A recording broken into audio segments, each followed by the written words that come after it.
নিজের পদোন্নতির বিষয়টি সামাজিক যোগাযোগ মাধ্যম ফেসবুকে দেওয়া স্ট্যাটাসে সরোয়ার আলম নিজেই জানিয়েছেন। স্ট্যাটাসে তিনি লিখেছেন, 3 বার বঞ্চিত হওয়ার পর আজ উপসচিব পদে পদোন্নতি পেলাম। আলহামদুলিল্লাহ, সকল প্রশংসা মহান আল্লাহর, যিনি সর্বোত্তম ফয়সালাকারী। চলুন জেনে নেওয়া যাক কে এই সরোয়ার আলম।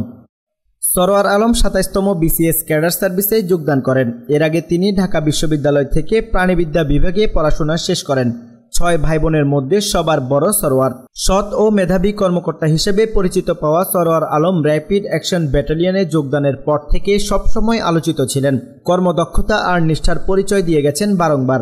ব্যক্তিস্বার্থ নয়, বরং তিনি প্রাধান্য দিয়েছেন দেশ ও জনগণের স্বার্থকে। স্বার্থান্বেষী মহল তার কাজে অসন্তুষ্ট থাকলেও জনগণ তাকে অপরাণ ভালোবাসা দিয়ে বরণ করে নিয়েছে। 1983 সালে তার শিক্ষাজীবন শুরু হয় বাড়ির পাশের ইসমাইল মেমোরিয়াল সরকারি প্রাথমিক বিদ্যালয় থেকে। 1993 সালে পাকুন্দিয়া পাইলট উচ্চ বিদ্যালয়, বর্তমান পাকুন্দিয়া সরকারি উচ্চ বিদ্যালয় থেকে এসএসসি পরীক্ষায় প্রথম বিভাগ পেয়ে ভর্তি হন কিশোরগঞ্জ গুরুদয়াল সরকারি কলেজে।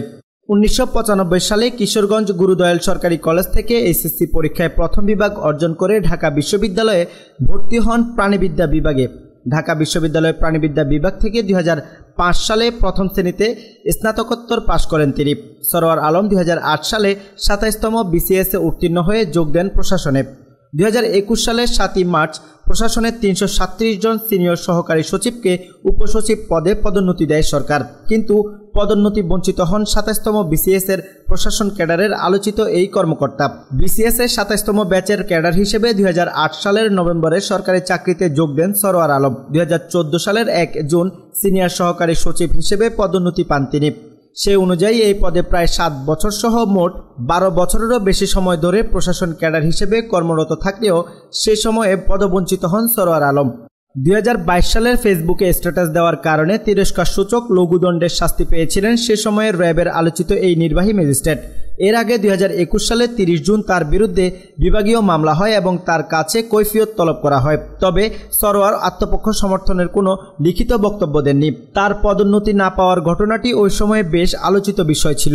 তখন মোহাম্মদ সরোয়ার আলম বলেছিলেন, আমার পদোন্নতি না হওয়ার বিষয়টি বিশ্বাস করতে পারছেন না বলে অনেক সরকারি কর্মকর্তা আমাকে জানিয়েছেন। বিষয়টি নিয়ে তারা অবাক হয়েছেন, তবে এটাই বাস্তবতা। এদিকে সরোয়ার আলম সহ উপসচিব পদে পদোন্নতি পেয়েছেন 117 কর্মকর্তা। তারা পতন হওয়া আওয়ামী লীগ সরকারের আমলে পদোন্নতি বঞ্চিত ছিলেন।